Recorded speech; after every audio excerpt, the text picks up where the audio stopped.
नमस्कार साथियों, मैं राकेश सर स्वागत करता हूं अपने YouTube चैनल पर। साथियों, सामान्य हिंदी की ये पहली वीडियो है जो कि प्रत्येक एग्ज़ाम में हिंदी के क्वेश्चनों को पूछा जाता है। विशेष तौर से UPSI, यूपी पुलिस, लेखपाल, यूपी टेट, सी टेट सभी के लिए ये वीडियो बहुत ही महत्वपूर्ण है। और इस वीडियो को अगर आप शुरू से अंत तक देखते हैं तो आपकी जो भी हिंदी की समस्याएं हैं वो जड़ से ख़त्म हो जाएंगी। चलिए वीडियो को स्टार्ट करते हैं। सामान्य हिंदी के अंतर्गत जो आज हमारा पहला चैप्टर है वो है हिंदी वर्णमाला। तो हिंदी वर्णमाला को आप समझेंगे। हिंदी वर्णमाला में से हर बार क्वेश्चन पूछे जाते हैं जो कि जानना बहुत ज़रूरी है। देखो, वर्णमाला है ये, तो वर्णमाला में 52 वर्ड्स होते हैं। इसमें 2 स्वर और ये व्यंजन, यानी 2 भागों में वर्णमाला को बांटा जाता है। तो स्वर कौन कौन से होते हैं, व्यंजन कौन से होते हैं, इन सब के बारे में जानेंगे। चलिए देखिए, ये है आ से लेके अंग तक, इनको हम स्वर के नाम से जानते हैं, है ना। और इसके बाद में का से लेके ज्ञान तक, इनको हम व्यंजन के नाम से जानते हैं। अब देखिए, इनको अलग अलग भागों में डिवाइड किया गया है, स्वर और व्यंजन दोनों को ही। तो पहले हम जानते हैं कि इनको कौन कौन से भागों में बांटते हैं और क्या क्या इनसे कहते हैं, है ना। चलिए देखिए, स्वरों को हम 2 भागों में बांटते हैं मुख्य तौर से। एक को कहते हैं हम ह्रस्व स्वर।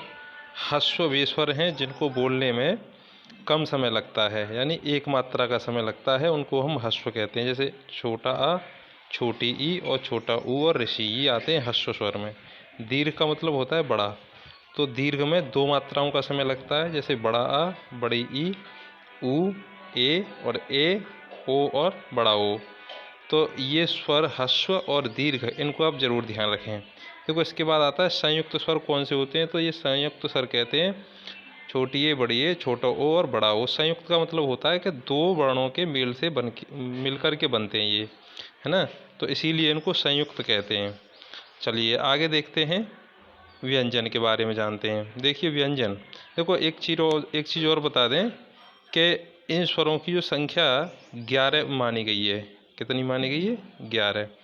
देखो अंग, यानी कि ये है, यहाँ अंग दिखाई दे रही है आपको, ये छोटी अंग है और ये बड़ी अंग है ना। तो ये वर्णमाला में ये स्वरों में सम्मिलित नहीं किए जाते, इनको हम अयोगवाह व्यंजन कहते हैं। अयोगवाह का मतलब है कि इनका ना तो योग स्वर में है और ना ही व्यंजनों में, इसीलिए हम इनको कहते हैं अयोगवाह व्यंजन। इनको 2 अलग अलग नामों से जाना जाता है। इसको हम कहते हैं अनुस्वार और इसको कहते हैं विसर्ग, है ना। अनुस्वार और विसर्ग, यानी छोटी अंग को अनुस्वार और बड़ी अंग को विसर्ग। चलिए अब देखो व्यंजन के बारे में जानते हैं। तो व्यंजन में देखो क से लेकर के और ज्ञान तक, ये सारे के सारे वर्ण हैं, व्यंजन के नाम से जानते हैं। तो ये एक चीज़ और बता दें आपको कि कोई भी वर्ण शुद्ध व्यंजन जब ही होता है जब इसके नीचे हलंत लगा होता है ना। तो अभी अगर हम क बोल रहे हैं तो इसमें अ की ध्वनि और मिली हुई है, ख बोल रहे हैं तो अ की ध्वनि मिली है, लेकिन हम इनको व्यंजनों में ही शामिल करते हैं। चलिए जानते हैं, तो इनका वर्गीकरण देखते हैं, क्या कौन कौन से वर्गों में इनको बांटा गया है। देखिए सबसे पहले जानते हैं स्पर्श व्यंजन क्या होता है। स्पर्श व्यंजन का मतलब है कि इन व्यंजनों को बोलने पर जीव का कोई न कोई हिस्सा किसी मुंह के अंग से रगड़ के या फिर स्पर्श करके बोला जाता है, इसीलिए हम इनको स्पर्श व्यंजन के नाम से जानते हैं। चलिए देखो, का वर्ग से लेकर के, यानी क ख से लेकर के माँ और ये भा और माँ, है ना। तो कचट तप, यानी कि ये वर्ग हैं 5, पाँचों वर्गों को हम स्पर्श व्यंजन के नाम से जानते हैं। और इनकी जो संख्या होती है वो होती है 25 स्पर्श व्यंजनों की संख्या, है ना। दो वर्ण और इसमें सम्मिलित कर दिए जाते हैं, जैसे देखो ये ढ और ये ढ, जिसके नीचे बिंदी रहती है, तो मिलाकर के 25 और +2 यानी 27 हो जाते हैं ये, है ना। तो 27 होते हैं ये टोटल स्पर्श व्यंजन। अब देखते हैं, देखो अंतस्थ व्यंजन कौन से होते हैं। तो अंतस्थ व्यंजन में आते हैं य, र, ल और ये व, ये अंतस्थ व्यंजन के नाम से जानते हैं। ऊष्मीय व्यंजन कौन से होते हैं। तो ऊष्मीय व्यंजन में आते हैं श, स और ह, यानी तीनों सा और हा, ये ऊष्मीय व्यंजन में आते हैं। ऊष्मीय का मतलब होता है कि इनको बोलने पर थोड़ा ऊष्मा खर्च होती है, यानी हवा रगड़ के बाहर निकलती है तो ऊष्मा उत्पन्न होती है, इसीलिए हम उनको ऊष्मीय व्यंजन के नाम से जानते हैं। अब देखिए आगत व्यंजन कौन से होते हैं। आगत का मतलब होता है वे व्यंजन जो बाहर से आए हैं, है ना। देखो ज और फ, यहाँ एक आपको बिंदी दिखाई दे रही है, और देखो ये जो बिंदी दिखाई दे रही है ना, ये इनके लगने से इस स्वर का पूरा भाव बदल जाता है, इसीलिए हम इनको आगत व्यंजन कहते हैं। देखो ये अरबी और फारसी के शब्द हैं ये, और वहाँ से ये लिए गए हैं, इनको आगत व्यंजन के नाम से जानते हैं। अब देखिए अब बात करते हैं संयुक्त व्यंजन की। तो संयुक्त कौन कौन से होते हैं। तो देखो छ, त्र, ज्ञान और ये श्र है जो श्री में बनता है वो। तो ये संयुक्त का मतलब होता है दो व्यंजनों के या दो वर्णों के मेल से बने हुए वर्ण, उनको हम कहते हैं संयुक्त व्यंजन, ठीक है ना। चलिए आगे देखते हैं। देखो एक है उत्क्षिप्त, है ना। उत्क्षिप्त क्या होता है। तो देखो ड और ढ ये उत्क्षिप्त व्यंजन के नाम से जाने जाते हैं, है ना, उत्क्षिप्त। और देखो ज और फ ये विदेशी या आगत के नाम से जाने जाते हैं, ठीक है ना। चलिए आगे देखते हैं।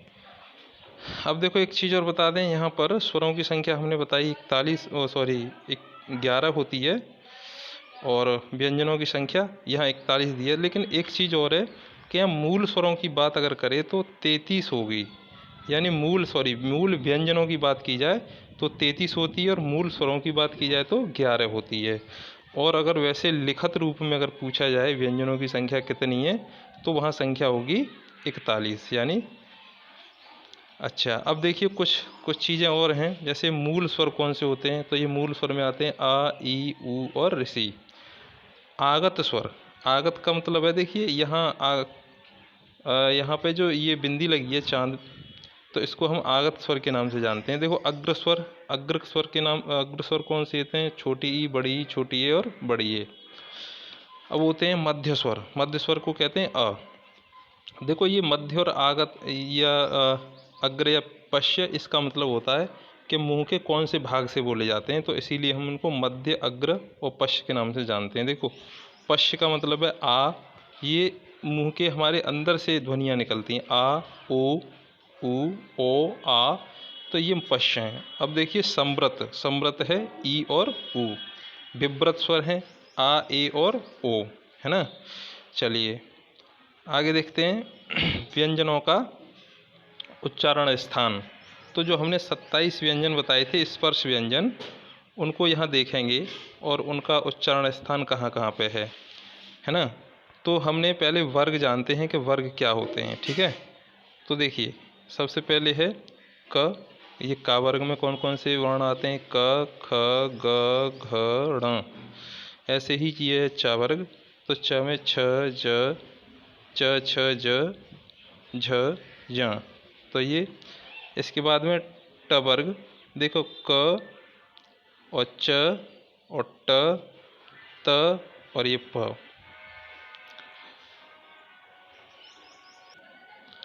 तो प्रत्येक वर्ग में 5 वर्ण होते हैं। तो 5 वर्ण में देखो जैसे इसमें दे रखा है, और क, ख, ग, घ, ण। इसी तरह से प्रत्येक वर्ग में 5 होते हैं, तो मिला के कितने हो गए, 25 हो गए। अब देखो यहाँ एक चीज़ और देखते हैं कि इनको बोलने का उच्चारण स्थान कौन कौन सा होता है। तो ये जो क वर्ग है वो बोला जाता है कंठे से, है ना। तो कंठे का मतलब है कि हमारे जीभ के नीचे जो भाग होता है उसको हम कंठे बोलते हैं। और ऐसे हम बोलेंगे क, ख, ग, घ, तो ये सारी की सारी ध्वनियाँ कंठ से निकल के आती हैं, इसीलिए हम इसको कहते हैं कंठे। अब आती है देखो च वर्ग। तो च में जो भी वर्ण आते हैं, और ये सारे के सारे वर्ण तालव्य यानी कि तालु के सहायता से बोले जाते हैं। तो देखो जीभ के ऊपरी जो भाग होता है, जीभ के ऊपर वाला, उसको हम तालु कहते हैं, और उसी को हम कहते हैं तालव्य। जैसे बोल के देखते हैं च, छ, तो ज, झ, इसमें क्या होता है, जीभ ऊपरी हिस्से से टकराती है जहाँ तालु होता है। अब देखिए ट वर्ग को देखते हैं। तो ट वर्ग में जितने भी वर्ण आते हैं सब के सब बोले जाते हैं मूर्धन। देखो मूर्धा होता क्या है, दांत और जीभ के यानी दांत और तालु के बीच के भाग को हम मूर्धन्य कहते हैं, तो उसको ही हम मूर्धन्य के नाम से जानते हैं। देखो यहाँ जब हम बोलेंगे तो जीभ टकराएगी तो उसी को हम मूर्धन्य कहेंगे। जैसे ट, ठ, ड, ये जो जीभ है दांतों के ऊपर वाले दांत और तालव्य के बीच में टकराती है, तो इसको हम बोलते हैं मूर्धन्य, है ना। आगे देखते हैं ट वर्ग। ट वर्ग में देखो त, थ, द, ध और न, ये दांतों की सहायता से बोले जाते हैं, तो इसको हम कहते हैं दंतय। तो देखो बोल के देखते हैं, तो दांतों से जीभ जरूर टकराती है, इसीलिए हम इनको दंतय कहते हैं। अब देखते हैं प वर्ग। देखो प वर्ग होठों की सहायता से बोला जाता है, इसीलिए इसको कहते हैं ओष्ठय। जैसे प, फ, भ दोनों होठ मिल रहे हैं, इसीलिए हम इसको ओष्ठय कहते हैं। देखो एक और बात, ये जो हर एक वर्ग का जो लास्ट वाला वर्ण है, जैसे ड, ज, ण, न, म, ये पांचवा वर्ण जो है ये नासिक्य कहलाता है, यानी नाक की सहायता से बोला जाता है। इसमें नाक का भी रोल होता है ना, बगैर नाक की सहायता से नहीं बोला जाएगा। इसके साथ ही एक चीज़ और बता दें कि वर्ग का देखो, वर्ग का पहला और दूसरा जो वर्ण है वो होता है देखो अघोष। क्या होता है? अघोष। और देखिए तीसरा, चौथा और पांचवा ये होते हैं सघोष। अब बात करते हैं अघोष और सघोष होते क्या हैं। तो देखिए सघोष हम किसे कहते हैं? जिन वर्णों को बोलते समय फेफड़ों से निकलने वाली हवा स्वर तंत्री से रगड़ खाकर निकलती है, उसको हम सघोष कहते हैं। अघोष का मतलब इसके विपरीत होता है। इसका मतलब है कि किसी वर्ण के बोलने पर निकलने वाली हवा स्वर तंत्री से रगड़ नहीं खाती, उसको क्या कहते हैं? अघोष कहते हैं। अब देखिए एक चीज़ और है, अल्प प्राण और महाप्राण। तो वर्ग का पहला वर्ण ये अल्प प्राण होता है और दूसरा वर्ण महाप्राण होता है, तीसरा अल्प प्राण, चौथा महाप्राण और पांचवा अल्प प्राण। तो ये बात ये ध्यान रखेंगे, वर्ग का पहला वर्ण अल्प प्राण, दूसरा महा और तीसरा यानी एक अल्प और एक महा। तो अल्प प्राण और महाप्राण का मतलब क्या होता है ये जानते हैं। चलिए अल्प प्राण हम कहते हैं किसको? वे वर्ण। अल्प प्राण का मतलब है वे वर्ण जिनको बोलने पे कम वायु का प्रवाह हो, यानी कि मुंह से जब वायु कम निकलती है तो हम इसको अल्प प्राण के नाम से जानते हैं। और जब किसी वर्ण के बोलने पर वायु अधिक निकले या अधिक प्रवाह हो वायु का, उसको हम कहते हैं महाप्राण। ठीक है ना। तो ये अल्प प्राण और महाप्राण आपके ज़रूर समझ में आए होंगे। चलिए अब देखिए, ये जो हिंदी की हमने पहली वीडियो यानी कि वर्णमाला आपको कंप्लीट करा दी है, और आपके अगर ये समझ में आई हो तो एक बार इसको और देख लें। और इसको अगर आप कंप्लीट कर लेते हैं तो वर्णमाला से कोई भी क्वेश्चन आपका नहीं छूटेगा, और हर बार वर्णमाला से 1-2 क्वेश्चन ज़रूर आते हैं। साथियों वीडियो अगर अच्छी लगी हो तो आप लोग चैनल को शेयर ज़रूर करें, और अगर आप नए हैं मेरे चैनल पर तो इसको सब्सक्राइब करें। धन्यवाद।